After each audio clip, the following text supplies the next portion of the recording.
Dasar pengecut. Orang yang katanya cerdas, petentang-petenteng kayak nggak punya dosa ini, pada akhirnya nunjukin kualitasnya. Di sebuah acara televisi, dia mendadak kabur gara-gara kalah debat. Kebayangkan betapa memalukannya orang ini. Belum selesai, baru aja nih, Menq RI, Pak Purbaya, beri tanggapan menohok untuk Rocky Gerung yang kian rajin nyenggol-nyenggol beliau nih. Wah, pasti bakal menarik. Yuk kita bongkar aja betapa pengecutnya seorang Rocky Gerung di video satu ini. Kritik apa katanya? Biar aja nggak apa-apa, kan semuanya nggak bisa puas. Itu presiden aja kepilih berapa? 58, 30 aja kan nggak puas kan? Itu hal yang wajar. Tapi nanti gini, dengan berjalannya waktu, kalau saya bisa balikin ekonomi dari 5 ke 6% atau lebih lagi, Rocky Gerung harus minta maaf ke saya. Ya Rocky Gerung ya? Ya Rocky Gerung. Nah loh, disuruh minta maaf tuh sama Pak Purbaya. Jadi buat informasi aja ke teman-teman ya, kalau mungkin teman-teman belum tahu, Pak Purbaya ini kan merupakan Menteri Keuangan yang terbaru gitu ya, menggantikan sosoknya Ibu Sri Mulyani. Seorang Rocky Gerung, orang yang kerap kali mengkritik pemerintah, ini juga ya seperti biasanya, seperti yang sudah ditebak, dia nyenggol Pak Purbaya. Tapi sebelumnya Pak Purbaya ini sudah sempat memprediksi kalau dirinya ini bakal kena senggol oleh Rocky Gerung. Ternyata beneran. Nah, dibalikin sama Pak Purbaya. Kalau memang omongan saya ini terbukti, saya bisa mengembalikan perekonomian sekian persen, dia harus minta maaf ke saya. Nah, gimana Rocky Gerung? Masa gara-gara kemarin masih belum ulangi? Gimana Rocky Gerung? Berani nggak minta maaf? Atau jangan-jangan beraninya cuma ngeritik aja tanpa solusi? Terus deh. Jadi Rocky Gerung itu seperti seseorang Cassandra Paradox. Ya kan? Oke. Yang diucapkan bisa terjadi gitu.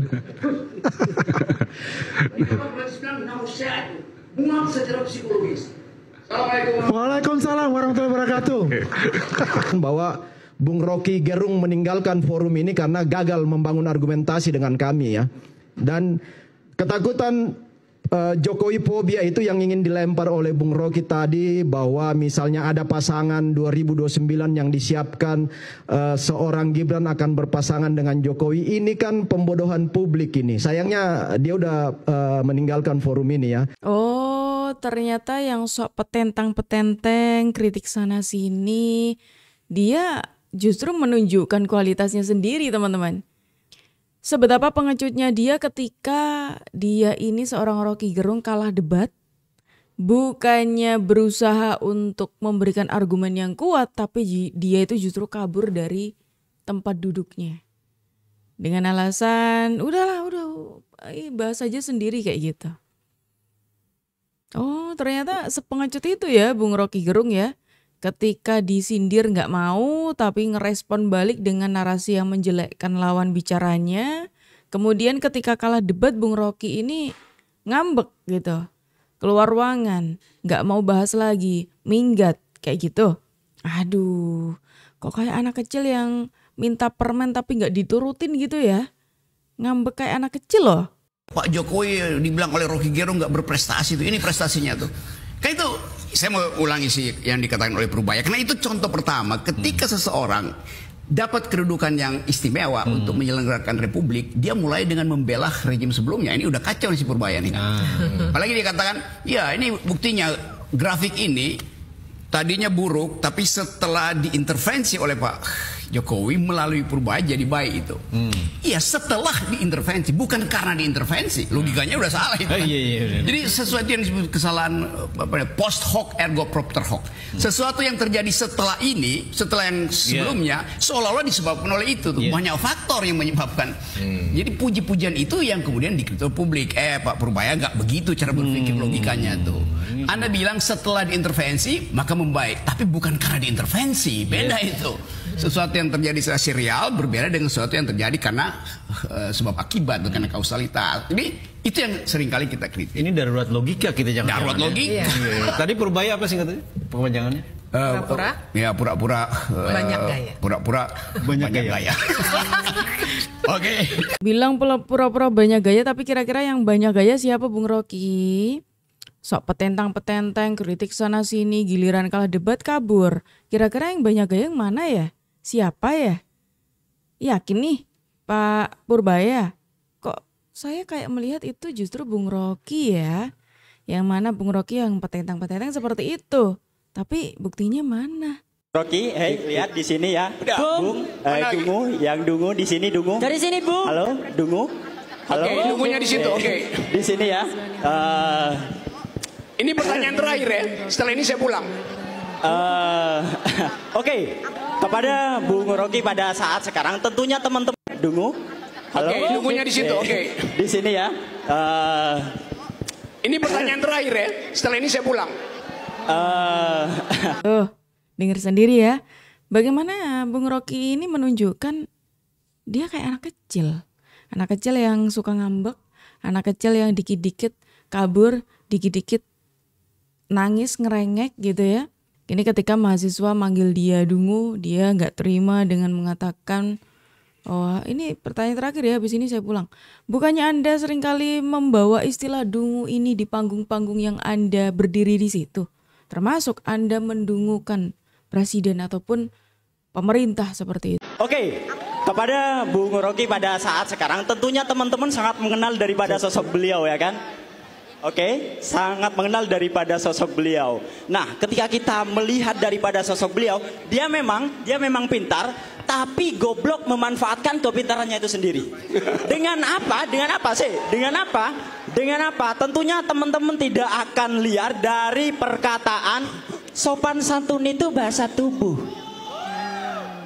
Nah, di dalam pikiran yang disopan santunkan adalah kemunafikan, betul?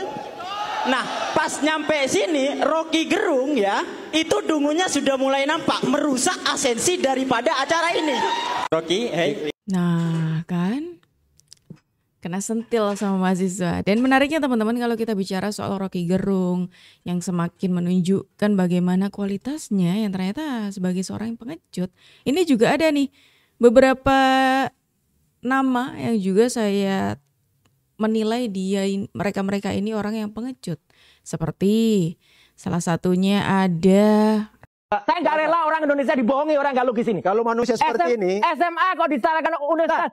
Logika mana ini loh? saya arahkan ijazah dari UTS itu UTS itu perguruan tinggi atau enggak? Sekarang tanya, kenapa Dikdasmen hanya gitu aja nggak bisa jawab. Tahu arti universitas nggak? Anda yang nggak ngerti. Lah iya tahu arti universitas nggak? Nggak ngerti dia. Ya sebetulnya saya ogah ya ikut-ikutan komen dalam isu ijazah palsu karena ini jelas ranah politis. Tapi ketika Pak Roy Suryo mempertanyakan ini logikanya di mana dan ini kebetulan memang ranah saya merasa perlu meluruskan.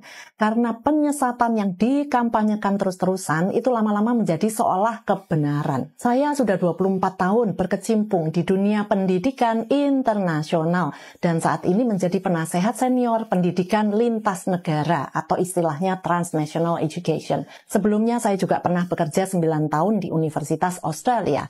Begini jelasinnya Pak Roy ya. Ijazah SMA Indonesia ataupun negara lain tidak selalu diakui setara dengan SMA di Australia. Karena itu, banyak universitas di sana membuka jalur pathway program, semacam matrikulasi yang disebut foundation. Program ini setara dengan kelas 12 di Indonesia. Contohnya, University of Melbourne punya Trinity College yang menawarkan foundation. UTS, University of Technology Sydney, punya program foundation yang dikelola oleh InSearch.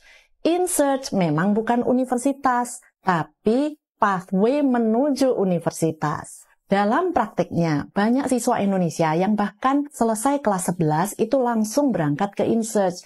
Dan mereka memang bisa diterima. Bahkan untuk siswa dengan kurikulum Cambridge, setelah lulus O-Level, setara kelas 10 di sini, itu juga bisa langsung masuk ke InSearch, kemudian ke UTS University, ya. Program foundation ini bukan hanya diakui oleh UTS, tapi juga jadi jalur masuk yang diakui sejumlah universitas lain, bahkan di luar Australia. Misalnya MDIS di Singapura yang diambil oleh Mas Gibran. Itu juga menerima siswa dengan menempuh jalur foundation ini. Jadi, kalau memang mau mencari kebenaran, nggak sulit kok. Program INSEPS ini bahkan ada di Indonesia, ditawarkan lewat UIC College. Silahkan monggo, bisa langsung dicek ke sana tanpa berdebat panjang lebar. Tapi kalau memang mau mencari kebenaran ya. Saya nggak rela orang Indonesia dibohong. Oh, jadi selain ada Rocky Gerung, ada juga nih Roy Suryo yang terus-terusan menarasikan hal yang sama, itu aja. Terus lucunya di sini adalah dia sudah tahu kalau faktanya ini ada, kayak ijazahnya Mas Gibran ada, sudah pernah ditunjukin, bahkan sampai ada pengamat, bukan pengamat ya, kayak pakar pendidikan gitu di internasional, dia sampai buka suara juga terkait ijazahnya Mas Gibran. Ujung-ujungnya apa? Dari kelakuan-kelakuannya Roy Suryo dan kawan-kawan, mereka sendiri yang justru buat mereka sendiri malu gitu loh. Tapi ya kok masih diterusin. Nah, selain itu ada lagi teman-teman yang kian hari juga semakin menunjukkan bagaimana kebodohannya, yaitu Subhan Palal. Subhan Palal, penggugat ijazah Gibran 125 triliun, tidak main-main. Ternyata omong kosong belaka. Bahkan kita bisa sebutkan bahwa ia sebetulnya sedang berhalusinasi, seolah-olah data yang ia punya itu adalah data yang sempurna. Inilah teman-teman justru yang menjadi celah dari gagalnya seorang peneliti atau seorang yang mengaku pemilik kebenaran. Mengapa? Karena yang namanya sempurna itu hanya milik Allah Subhanahu wa Ta'ala. Kita sebagai manusia itu hanya mempunyai satu kebenaran. Bahkan satu kebenaran pun itu juga bersifat relasional.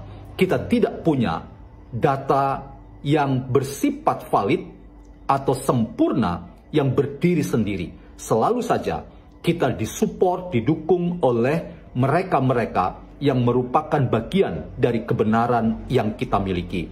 Jadi, omon-omon dari Subhan Palal yang mengaku bahwa apa yang ia punya sebagai data itu seterang Tugu Monas, dan kemudian sinarnya seterang matahari karena disupport oleh data-data Roy Suryo, itu sekaligus meruntuhkan kebenaran yang ia miliki.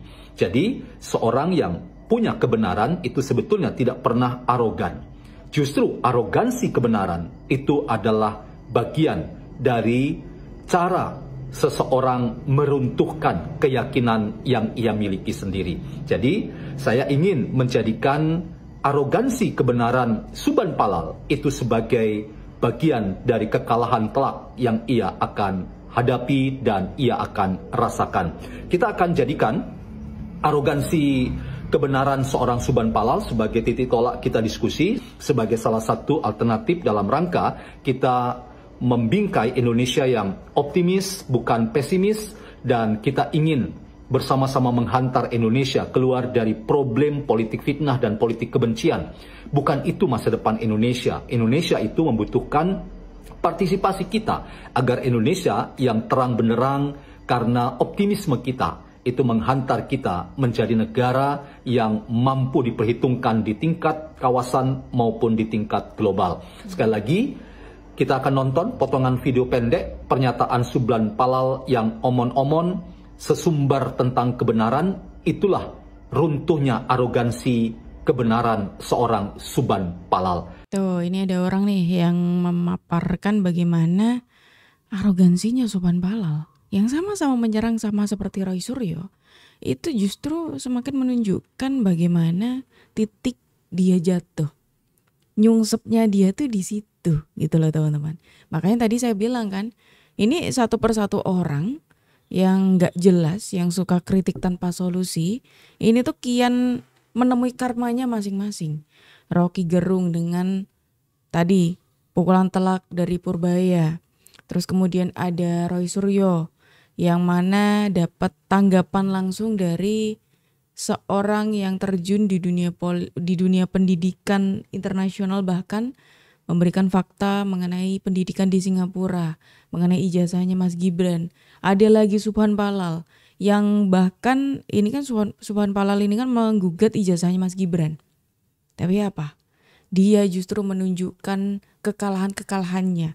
Ini kan dia orang-orang yang menemui titik karmanya. Hal yang saya catat itu ketika Pak Rocky mengatakan gini, tugas saya tuh kan hanya ngeritik, bukan mencari solusi gitu kan. Yang cari solusi penguasa, saya tukang ngeritik. Nah di situ saya tidak sependapat. Kalau akademis, kalau hanya ngeritik itu berarti orang mau menulis skripsi baru sampai proposal. Ini rumusan masalahnya.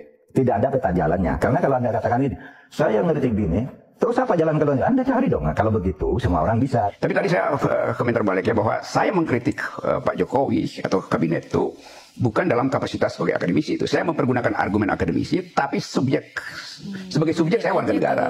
Jadi jangan tanya pada saya solusi, karena saya bayar pajak.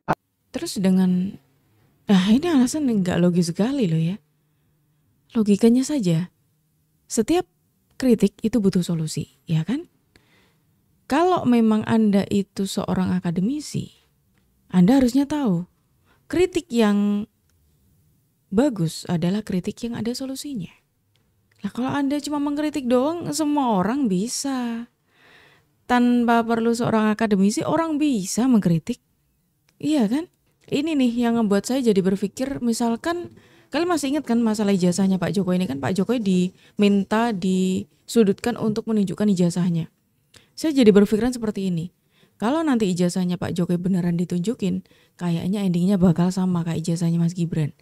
Ada aja ulah mereka. Logika bahwa Jokowi harus menunjukkan ijazahnya adalah cara berpikir yang keliru, yang dibangun oleh segelintir orang yang cacat berpikir. Dalam prinsip hukum, beban pembuktian selalu ada pada pihak yang menuduh. Kalau logika ini dibalik, semua orang bisa seenaknya melempar tuduhan, lalu membuat orang lain repot membela diri tanpa dasar. Analogi gampangnya gini, kalau ada orang menuduh tetangganya maling motor, bukan berarti si tetangga itu yang harus keliling kampung bawa surat kepemilikan motor tersebut. Justru si penuduhlah yang perlu memberi bukti. Tanpa itu, tuduhan cuma jadi fitnah dan sangat merugikan untuk yang tertuduh. Dalam kasus ijazah Jokowi, penuduhlah yang harus menunjukkan bukti nyata, bukan sebaliknya. Kalau logika ini dibalik, demokrasi bisa hancur karena siapapun bisa dipaksa untuk membuktikan sesuatu hanya gara-gara tuduhan liar tanpa dasar dan framing yang busuk.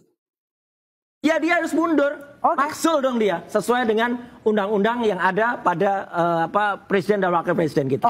Itu kalau tujuan utamanya pemaksulan itu menggunakan isu ijazah, nanti isu ijazah selesai juga akan menggunakan cara-cara yang lain kan, karena tujuan utamanya udah pemaksulan.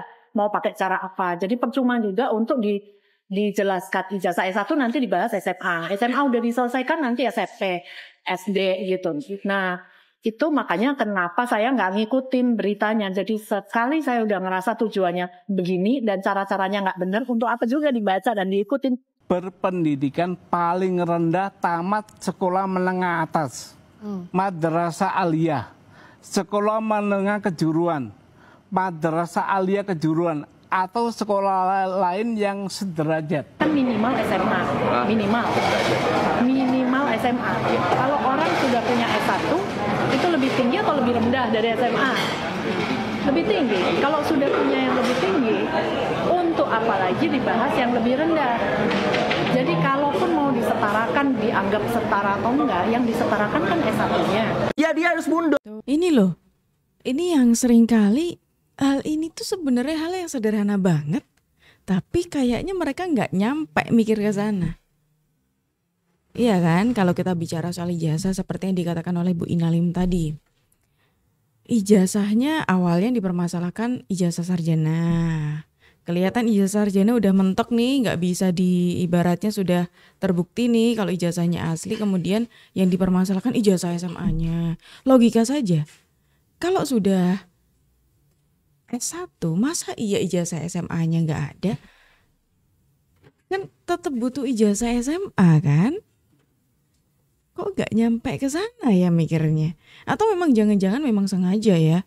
Sengaja menyerang Pak Jokowi, sengaja menyerang keluarganya. Seperti yang saya katakan tadi, kritik tanpa solusi itu endingnya bakal seperti ini.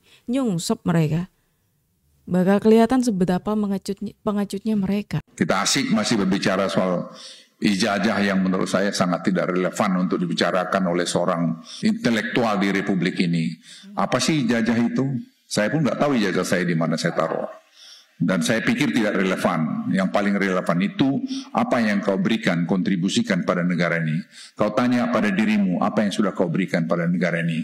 Apakah kau memberikan keributan atau kau memberikan juga tadi pikiran-pikiran yang untuk membuat Indonesia lebih bagus. Jangan kita memberikan pikiran-pikiran tambahan pada pemerintah yang sebenarnya tidak perlu dipikirkan karena itu adalah persoalan-persoalan yang tidak relevan dalam hal ini. Oleh karena itu saya pikir akal sehat kita perlu dikedepankan. Jangan kita mengklaim diri kita seorang intelektual, tapi kita tidak menggunakan akal sehat kita melihat perbedaan-perbedaan di sana sini. Perbedaan itu pasti ada sejak dunia ini sudah ada perbedaan. Tapi saya berharap perbedaan-perbedaan itu jangan dijadikan alat untuk kita berkelahi sesama kita. Tuh, bahkan Opung Luhut saja sudah sampai turun tangan ya, sampai memberikan komentarnya mengenai ya kegaduhan yang belakangan ini menghiasi layar sosmed kita, ya kan? Apalagi gerombolan mereka itu kan suka kerjanya itu di sosmed, huru-haranya di sosmed, ya kan? Giliran nanti dipanggil atau apalah kabur, giliran nanti dimintai pertanggungjawaban lah, katanya alasan ini itu ya hobinya mereka, bikin gaduh aja, ya kayak orang-orang yang tadi kita sebutin teman-teman. Kira-kira gimana pendapat kalian? Silakan tulis pendapat kalian di kolom komentar dan terima kasih karena kalian sudah menemani aku dari awal sampai akhir. Aku Juju pamit undur diri, sampai jumpa.